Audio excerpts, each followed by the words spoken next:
You know, a fly that I could never be without, one that's always in my fly arsenal, and one that we're going to tie right now is called the pheasant tail foam beetle. I've taken fish on foam beetles 12 months out of the year in Yellowstone country. And it's kind of funny in that I was just visiting with my friend Yvonne, and we were talking about flies and fly patterns. And that's how I met Yvonne. One afternoon, I was tying foam beetles in the shop, and Yvonne walked in the door, and we got talking about fly fishing, and we became instant friends, and that's almost 40 years ago. I still had all my hair and my teeth back then. So those were fun times, and we're gonna go into a pheasant tail foam beetle. Most people tie beetles with peacock herl or simply without a body. The one we're going to tie today is, again, with pheasant tail. Pheasant tail is a really durable material. It's easy to come by, very inexpensive, floats like a cork. It's a frilly material that accepts a lot of floatant. And of course, it's going to have a foam body, and that aids in the flotation. So simply, and we're using a TMC XC110BL hook, a barbless hook. This happens to be Danville 6.0 thread. You can use uni thread. You can use Semperfli classic wax thread. There's all kinds of great threads out there in the market right now, but for this particular fly, we're going to use that. And we're going to use 1/8 inch closed cell foam, which is available. It's very inexpensive, very easy to tie with, durable. You can catch several fish on a foam beetle before the body goes.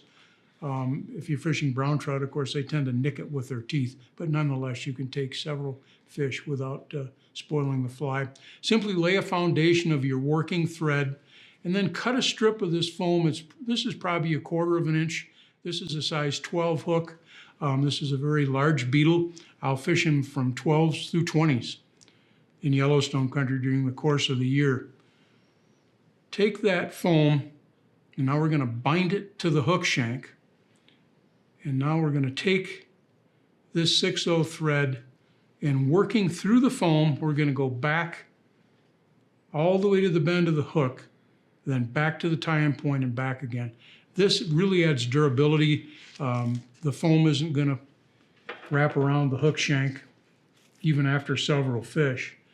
Now we're going to use pheasant tail fibers for the body. And for a size 12 like this, I'm going to take approximately 10 or 12 fibers, and I'm going to cut them off at the stem. And there you can see our fibers. I'll just trim off the very tips of them.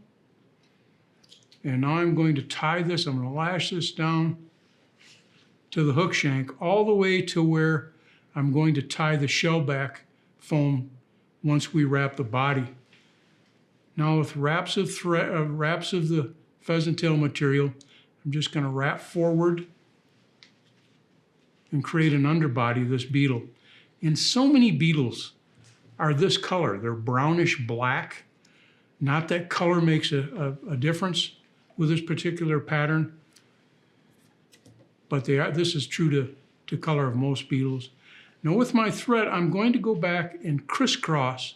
Notice I went back and wrapped in big open wraps back to the tie-in point of the foam and the pheasant tail, and I'm going to go back and crisscross those wraps.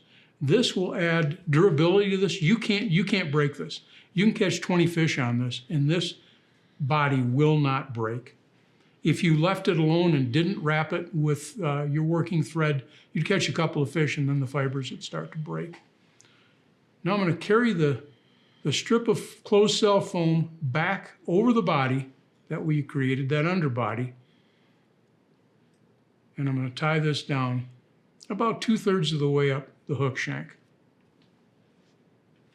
For those of you who are getting kind of long in the tooth, we're going to add a little bit of fluorescent pink foam for visibility after we put the legs on.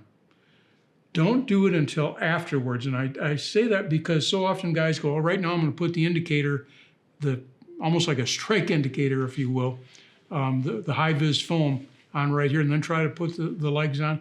Do not do that. Put the legs on first. And these are medium round rubber legs. They're black.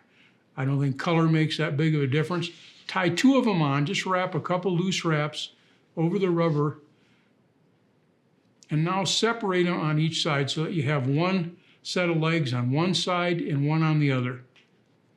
And then make a couple of tighter wraps just to secure those rubber legs. And you can manhandle these legs if they don't go on perfectly, and that's okay. I kind of like to, you'll see after we trim them, I like them to face down because they dent the water, they dent the surface film, and you can twitch it and create all kinds of motion with this fly. Now we're going to take that indicator foam, a very narrow strip, maybe a 1/16 of an inch, and tie that on right here. Just a couple of wraps of the indicator foam and trim that. Okay? And now we're going to carry our thread forward all the way to a point just behind the eye of the hook, and we're going to bring the foam forward one more time and tie down right here to create the head of the beetle. Next, I'm going to trim my legs a little bit right now just to get them out of the way. I take both legs on this side, both legs on the other side, trim them off. And again, these rubber legs add tremendous movement to this fly. If you want to pull it while it's in the surface and maybe give it a little jerk, the legs will move in and out. Sometimes that stimulates a rise from a fish. Now I'm going to whip finish. And when you whip finish, and this is really important on flies like this, most dry flies, if you whip finish, use a whip finish tool or simply by whip finishing with your hands, you do not need to put head cement on this fly. Now I'm going to trim, and next I'm just going to round off the head. And now I'll take this little simple tool so that you can see. And I'm going to want to trim the legs so that they're even on both sides. Now, one of my guides for many, many years, Nick Nicholas, put no legs on his beetles. He fished them without legs and they work like a dream. Some guys will still call to this day and say, do I need to put 2 legs or 4 legs? You know what, trout can't count, and they really don't care much about the legs. It's the plop. When you fish this fly, you want it to plop on the surface. You don't want it to land daintily like a mayfly. You want it to plop because a lot of fish come to that plop. That's the pheasant tail foam beetle. Very easy to tie, durable, very inexpensive, and it'll catch you a lot of fish.